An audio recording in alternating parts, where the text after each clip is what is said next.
6월 6일 오후 예배를 다 같이 시작하겠습니다. 사도신경으로 우리의 신앙을 고백하겠습니다. 전능하사 천지를 만드신 하나님 아버지를 내가 믿사오며 그 외아들 우리 주 예수 그리스도를 믿사오니 이는 성령으로 잉태하사 동정녀 마리아에게 나시고 본디오 빌라도에게 고난을 받으사 십자가에 못 박혀 죽으시고 장사한 지 사흘 만에 죽은 자 가운데에서 다시 살아나시며 하늘에 오르사 전능하신 하나님 우편에 앉아 계시다가 저리로서 산자와 죽은 자를 심판하러 오시리라. 성령을 믿사오며 거룩한 공예와 성도가 서로 교통하는 것과 죄를 사하여 주시는 것과 몸이 다시 사는 것과 영원히 사는 것을 믿사옵나이다. 아멘. 찬송가 251장으로 하나님께 영광 돌리겠습니다.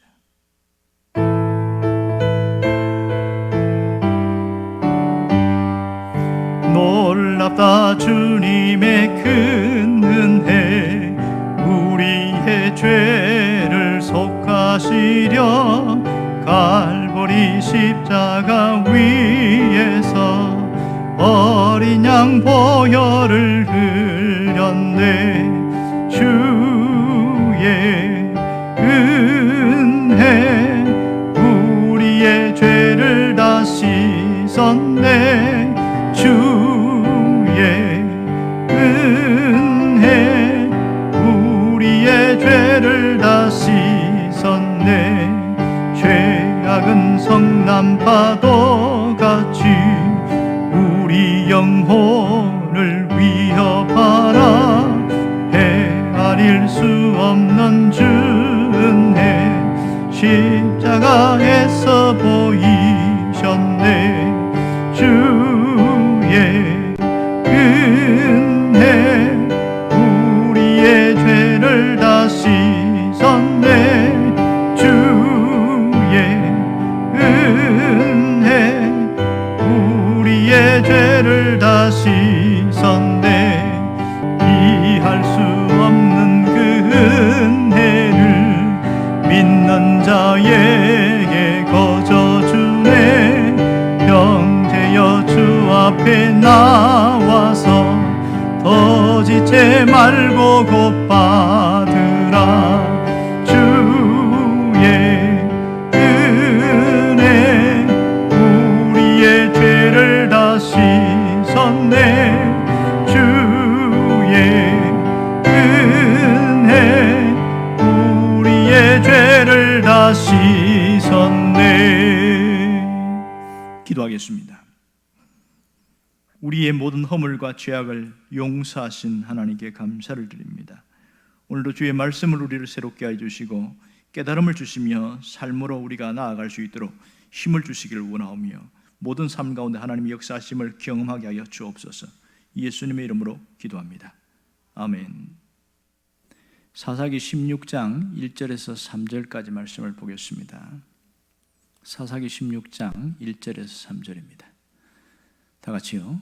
삼손이 가사에 가서 거기에 한 기생을 보고 거기에게로 들어갔더니 가사 사람들에게 삼손이 왔다고 알려지매 그들이 곧 그를 에워싸고 밤새도록 성문에 매복하고 밤새도록 조용히 하며 이르기를 새벽이 되거든 그를 죽이리라 하였더라. 삼손이 밤중에 누워있다가 그 밤중에 일어나 성 문짝들과 두 문설주와 문빗장을 빼어가지고 그것들을 모두 어깨에 메고 헤브론 앞 꼭대기에 가니라. 아멘. 저희들이 어렸을 때 가끔 불장난을 한 적이 있습니다. 시골에 가을이 되면 논두렁을 태운다든지 또 볕 집단을 모아놓고 또 불을 쬐고 이렇게 하는 일이 있습니다.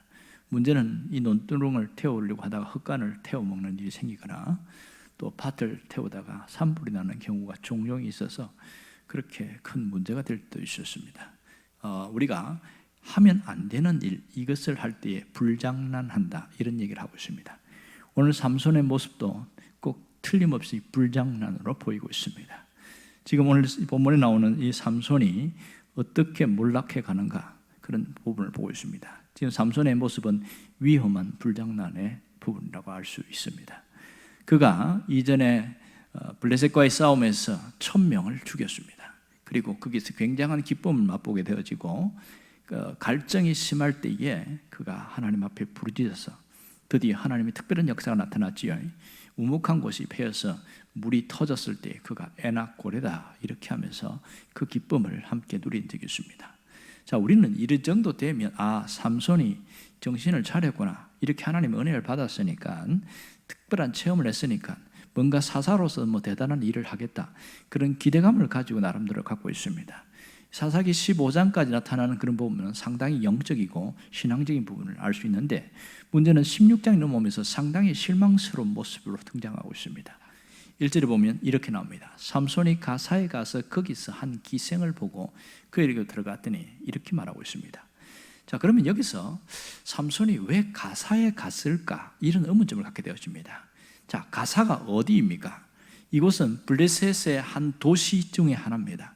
블레셋은 한 나라이지만 5개의 도시로 이어졌고 한 도시마다 왕들이 있었습니다. 이것이 5개 도시 연합체로 그렇게 구성되어 있는데, 맨 북쪽에 에그론이 있고 그 내륙 지방에 그 다음 옆에 가드가 있습니다.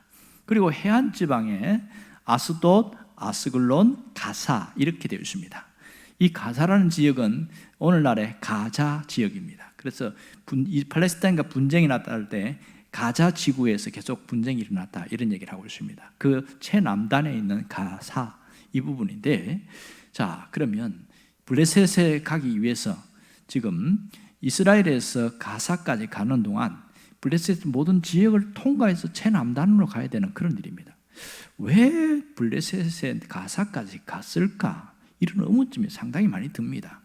그럴 때 성경학자는 2가지로 추측을 하고 있습니다. 한 가지는 딥나에 있을 때에 그가 위장 결혼 작전을 통해서 그 블레셋 사람들을 불사르고 또 그렇게 해서 많은 사람들을 죽이고 이런 일을 했던 적이 있습니다. 그래서 제2의 위장 결혼 작전이 아니겠느냐, 이런 추측을 하는 사람이 있고, 또 한 사람은 이 삼손이 그게 아니다, 사실은 기습 작전이 아니라 자기의 욕망을 채우려고 했다, 이렇게 보고 있는 겁니다. 성경을 보면 사실 일리가 있는 게 뭐냐면, 거기에서 오늘 성경에 보면 이 여인에 대해서 어떻게 생각하냐면 그 여인을 보고 이런 단어가 나오고 있잖아요. 오늘 이 가사 지역에 갔던 이 블레셋의 모습이 참 기가 찹니다. 자, 가사에 갔을 때에 어떤 일이 벌어지고 있어요? 2절에 보면 이것을 알았어요. 블레셋에 왔다는 것을 이미 알고 있었고, 가사에 머물고 있을 때 모든 블레셋 사람들이 바짝 긴장하게 됐습니다. 이때가 기회다, 죽일 수 있는 유일한 기회다 하고서 빼어난 용사들을 아마 매복을 시켰던 것 같아요. 그래서 주변에 기다렸다가 새벽이 오면 급습해서 수십 명이 한꺼번에 달라들어서 이 사람을 죽이자, 이런 계획을 세운 것 같아요. 아마도 보이지 않는 특공대 외에 주변에 또 수백 명이 있을 수도 있겠지요. 왜냐하면 전적이 있잖아요. 삼손이 1000명을 죽인 전적이 있으니까 최대한 능력이 있고 실력이 있는 사람들을 뽑았을 가능성이 많습니다. 2절에 보면 그 얘기 나오는데, 그 얘기 보면 특이합니다. 가사 사람들에게 삼손이 왔다고 알려졌어요. 그랬을 때 그들이 곧 그를 애워싸고 밤새도록 성에서 매복을 하고 있다는 겁니다. 자, 밤새도록이니까 얼마나 많은 사람이 겹겹이 매복을 했겠어요. 조용히 하고 기다리는데 언제 기습하냐? 새벽에 하겠다. 새벽에 반드시 그를 죽일 것이다, 이렇게 그가 이야기를 하고 있습니다. 그런데 어떤 현상이 일어납니까? 삼손이 눈치를 챘다는 거예요. 3절에 보면 삼손이 벌써 눈치를 챘어요. 밤중에 누워있다가 그 밤중에 일어났다. 자, 삼손이 밤중에 누워있다가 이 가사에서 한 여인을 만난 다음에 누워있다가 일어났다는 것은 눈치를 챘다는 얘기죠. 언제 어떻게 눈치챘는지는 모르지만 그가 눈치를 채고 벌떡 일어나서 확 일어나니까 깜짝 놀랐겠죠. 옆에 있는 사람들을, 몇몇 사람들을 많이 죽였겠죠. 그리고 나서 삼손은 어디로 갔냐면 그 가사의 성문으로 갔습니다. 3절에 보면 이렇게 나옵니다. 삼손이 성문짝들과 두 문설주들과 빗장들을 빼가지고 그것을 모두 어깨에 메고 헤브론 앞산 꼭대기까지 갔다, 이렇게 이야기합니다. 기가 차지요. 자, 성은 항상 성문이 이 겹문으로 되어 있어요. 그래서 큰 문 기둥이 있고 문이 있고 빗장이 있고 이렇게 있단 말이에요. 그것을 2개를 빼가지고 겹쳐가지고 어깨에 메고 갔다는 얘기잖아요. 그럼 도대체 이게 몇 킬로나 나갈까? 아마도 성문을 이 기둥과 문 빗장까지 다 합치면, 문짝을 합치면 몇 톤 나간다 이렇게 이야기합니다. 포크레인으로 몇 톤을 실어 나를 정도로 돼야 그 정도 힘이 있어야 가능한데, 이 가사에서 헤브론까지는 거리가 무려 60km입니다. 그것도 걸어서 60km나 성문짝을 빼가지고 갖다 놨다. 이 기가 찬 노릇인 거죠. 이 가사에 있는 사람 얼마나 황당했겠어요. 성문이 없었다는 것은 무슨 얘기냐면 적들이 무방비에 쳐들어올 수 있다는 겁니다. 성문을 빼냈다는 것은 상징적인 의미가 굉장히 강한데, 더 이상 너희들과 내가 싸웠을 때 너희들이 어떻게 되는지 봐라 하고 한번 무력 시위를 하는 것이 이 성문을 빼나가는 겁니다. 그러니까 함부로 너희들이 나서지 마라, 그들이 꼼짝도 못하게 하려는 것이 바로 이런 부분이죠. 이렇게 빼갖고 가는데, 그럼 우리가 여기서 생각할 것은 왜 삼손이 굳이 가사까지 갔냐는 거예요. 그 목적이 무엇이냐, 이 부분부터 살펴봐야 됩니다. 오늘 1절에 보면 그 부분을 정확하게 이야기를 하고 있습니다. 보면 가사에 가서 거기에 한 기생을 보고 그렇게 했어요. 기생을 보고 그에게 들어갔다. 이게 그의 목적이었던 것을 알 수 있습니다. 정말 안타까운 것은 이 기생이 누구냐? 영어 성경에 보면 매춘부, 창녀 이렇게 나와 있습니다. 이렇게 나와 있는데, 삼손의 심리가 뭐냐면 나는 괜찮다, 그런 자기 자신에 대한 어떤 과도한 자신감이 있었던 것 같아요. 괜찮다는 거예요. 그렇게 나 얼마든지 이길 수 있고 이 정도쯤이야, 이런 생각들이 있었던 것 같습니다. 문제는 그것이 그를 무너뜨리는 결정적인 시작이었다는 것을 우리가 여기서 잘 알 수 있습니다. 그의 잘못된 생각, 잘못된 시선이 가장 큰 문제입니다. 사실은 자신의 영적 상태를 점검하려면 자신의 시선이 어디로 향하고 있는지, 무엇에 관심을 갖고 바라보고 있는지 이걸 살펴볼 수 있어야 됩니다. 지금 우리가 내가 바라보고 있는 것, 어디를 향하고 있느냐, 이것이 영적인 수준이라고 할 수 있겠죠. 그만큼 중요한 부분을 우리가 보고 있습니다. 또 하나 봐야 될 것은 어떤 은혜를 받았든지 우리가 회복되어도 반드시 되돌아가려고 하는 본능이 있다는 것을 우리가 분명히 깨달아야 됩니다. 우리가 가끔 큰 은혜를 받잖아요. 그렇게 말씀 은혜를 받고 그러면 이제는 천국 생활할 것처럼 그렇게 생각하고 있지만, 반드시 알아야 될 것은 영적인 요요 현상이 있을 수 있다는 겁니다. 옛 모습으로 되돌아가고자 하는 영적인 요요 현상이 일어난다는 거예요. 신앙 안에서 이런 일이 일어났기 때문에 은혜를 받았는데 왜 저 모양으로 살아갈까? 그런 사람들 굉장히 많습니다. 은혜를 받는데 거기까지는 괜찮아요. 문제는 영적인 요요 현상이 있다는 것을 직시하지 않으면, 그것을 주의하지 않고 그렇게 살아가다가 순식간에 넘어집니다. 이것을 우리가 이런 표현을 쓰죠. 은혜를 다 쏟아버렸다. 은혜를 다 쏟아버립니다. 그동안 그렇게 해서 받은 은혜를 어떤 사건이나 어떤 감정적인 부분 때문에 확 쏟아버려서 다시 옛날로 돌아가는 이런 일들이 얼마나 많은지 모릅니다. 우리의 삶의 현주소는 어떤지 한번 점검해 봐야 되겠지요. 혹시 나도 이런 영적인 요요 현상이 일어나고 있는지 나를 한번 돌아보는 것이 대단히 중요합니다. 지난 국토교통부 발표에 보니까 2020년 상반기에 어떤 교통사고에 대해서 나오는데, 그 보면 상당히 줄긴 했어요. 왜냐하면 이 코로나 이전보다 줄긴 했는데, 그 5년 전에 보니까 상당히 음주운전으로 22만 건이 적발되어졌고 재범으로 온 사람이 한 10만 건 되더라고요. 결국 보면 같은 음주운전 했던 사람이 또 적발돼서 오더라, 이렇게 결론이 나오고, 거기서 발표한 게 뭐냐면 사기로 재범해서 돌아온 사람이 77%고 절도죄로 돌아온 사람이 약 80%고 이런 얘기를 하고 있습니다. 뭘 말하고 있냐면, 사람이 자기가 살아가는 부분에서 고치려고 하지만 그것이 완전히 떠나지 않을 때에 다시 옛날로 돌아가게 되어지고 그렇게 문제가 되더라, 이런 이야기합니다. 바울은 이런 부분을 굉장히 잘 알고 있어요. 은혜 받았다고 해서 그것을 계속 유지하지 못하고 살아가는 걸 알고 있습니다. 그것은 우리 안에 있는 죄성 때문입니다. 로마서 7장 24절에 보면 바울이 자기 자신을 보면서 탄식을 하면서 이렇게 말합니다. 오호라, 나는 공고한 사람이로다. 이 사망의 몸에서 누가 나를 건져내랴. 자신을 탄식하면서 내가 얼마나 연약한 존재인지 그렇게 이야기하고 있습니다. 바울이 신앙생활을 처음 했을 때, 개종했을 때가 아닙니다. 그가 오랜 신앙생활하면서 20년이 무려 지난 그 이후에 이러한 말을 하고 있다는 것을 우리가 분명히 봐야 됩니다. 우리도 마찬가지겠지요. 언제나 우리도 다시 옛날로 되돌아가고자 하는 그런 본능이 있다는 것을 절대로 잊지 말아야 됩니다. 은혜를 받는 것도 중요하지만 은혜를 유지하는 것은 훨씬 더 중요합니다. 정말 중요한 게 뭡니까? 우리 삶 속에도 영적인 요요 현상이 일어날 수 있다는 것입니다. 이게 대단히 중요한 거예요. 오늘 매주일마다 말씀을 듣고 깨닫고 새로워지긴 하지만 왜 신앙이 변하지 않고 삶이 안 바뀌느냐? 그것은 영적인 요요 현상 때문에 그렇습니다. 옛날로 돌아가고자 하는 그 현상들이 있다는 것을 직시하지 않으니까 괜찮겠지 하고 넘어가다가 순간순간 다시 옛날로 돌아가는 일들이 얼마나 많은지 모릅니다. 여러분, 요요 현상 하면 떠오르는 게 뭐지요? 다이어트입니다. 다이어트를 하다 보면 이런 일들이 참 많습니다. 저도 다이어트 하는 경험이 있지만 그렇게 해서 어떤 그 기간 동안에 어떤 그 음식을 규칙적으로 먹고 이렇게 해서 한 몇 킬로 뺐어요. 뭐 10몇 킬로도 빼고 이렇게 쫙 뺐단 말이에요. 그러고 나면 그동안 안 먹고 견디고 이렇게 했으니까 너무 배가 고프고 너무 힘들거든요. 그런데 그 하루 동안에 몇 킬로 찌는지 아세요? 1kg에서 2kg가 찌는 거예요. 얼마나 충격적인지. 그렇다고 안 먹을 수도 없고. 자, 그렇게 알면은 내가 신경을 써야 되겠구나. 신경을 쓰지만 옛날을 먹는 습관들 있잖아요. 먹었던 어떤 버릇이 있고. 그러다 보니까 절제한다고 하지만은 다시 먹게 되어지면 어느 순간 한 달 지나고 2달 지나면 더 이상으로 살이 쪄 있어요. 이것을 요요 현상이다 이렇게 말합니다. 이전보다 더 살찐 상태로 돌아가는 거 얼마나 비참합니까? 왜 이런 현상이 생길까요? 관리한다고 하지만 철저한 관리가 아닌 대충 관리했기 때문에 그런 거지요. 신앙도 마찬가지입니다. 은혜를 받았지만 왜 자꾸 돌아가느냐? 우리 본능 자체가 과거 옛 모습으로 가려는 그런 성향이 있어요.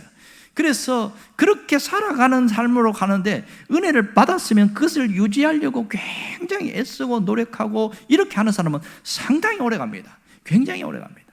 어떤 분이 특별히 하나님의 은혜를 주셔서 19년 만에 방언을 받았어요. 그렇게 하나님 앞에 방언을 달라고 했는데 없어서 안 되었는데 어떤 계기로 하나님 특별히 역사하셔서 방언이 터졌어요.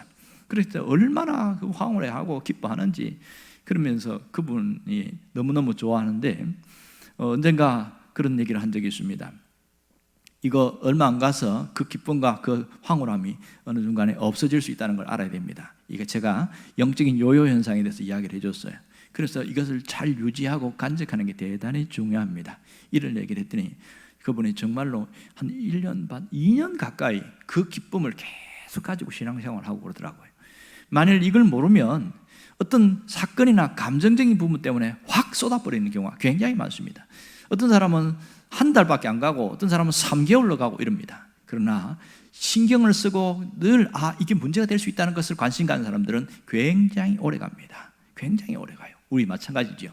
누구나 장사 없고 누구나 대단한 사람은 없습니다. 하나님은 은혜를 안 주셔서 이렇게 살아가는 것이 아니고 내가 은혜 받은 것을 유지하고 지키는데 신경을 덜 썼기 때문에 이런 현상이 생긴다는 것을 우리가 잘 알아야 됩니다. 이런 영적인 요요 현상을 탈피하고 벗어나려면 오늘 우리가 다시 한번 나 자신이 늘 조심해야 된다 이런 것을 알아야 됩니다. 그것이 뭐냐? 반복되는 유혹이 있어요. 내가 늘 반복되는 무너짐이 있단 말이에요. 그것에 조심을 해야 돼요. 영적인 요요 현상은 반복되는 외부의 유혹이나 자꾸 나를 무너뜨리는 그런 약점, 이것이 나를 툭 치고 나올 때 나타납니다. 화를 잘 내는 사람에게는 분노로 확 뒤집어지게 만들지요. 자꾸 두려움에 빠지거나 낙담에 빠지는 사람들은 어떤 사건을 통해서 확 밀어넣습니다. 그럴 때에 노라고 딱 정신 차리면 그것이 사라지게 되어지고 하나님이 주신 은혜와 기쁨을 계속 유지해 나갈 수 있다는 사실입니다. 이게 놀라운 일이지요. 그러면 우리가 어떻게 해야 됩니까? 스스로 조심해야 됩니다. 스스로 조심해야 돼요. 오늘 그것이 굉장히 중요합니다. 내가 스스로 조심하고 나아갈 때에 하나님은 우리에게 더 은혜를 유지할 수 있도록 하신다는 사실입니다. 예수님이 그 부분에서 우리에게 정확한 비법을 알려주셨다는 사실을 알아야 됩니다. 성경에 보면 누가복음 21장 34절에 보면 그런 얘기를 하고 있습니다.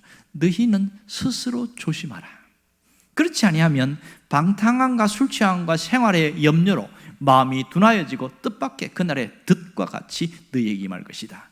내가 하나님의 은혜를 받았지만 스스로 조심하지 않으면 쉽게 방탕함에 빠질 수도 있고, 술을 좋아하는 사람은 술 취함에 빠질 수 있고, 또 생활에 염려가 있는 사람은 염려로 빠진다는 거죠. 과거로 돌아간다는 거예요. 그러면서 마음이 둔해지고 딱딱해지고, 그래서 어떤 영적인 덫에 걸려서 꼼짝을 못하게 되어지는 거죠. 주님이 오실 날을 준비하지 못하는 사람처럼 말입니다. 스스로 조심하는 것이 최고의 비결입니다. 오늘 우리가 어떤 마음의 결심을 해야 됩니까? 날마다 주님의 말씀에 반응하는 것이 더 중요합니다. 스스로 조심하는 자에는 언제나 주님의 말씀에 빠르게 반응할 때에 이겨낼 수 있는 힘이 계속 공급된다는 사실입니다. 그러면서 내 마음에 뭐가 있냐면 유혹의 고리를 차단해야지, 나를 무너뜨리려고 하는 그런 고리를 차단해야지 하고 딱 결단을 하게 되어지지요. 그렇게 된 다음에 그 다음 우리가 해야 될 게 무엇입니까? 바로 과거에 주신 은혜를 우리가 붙들고 살아가야 됩니다.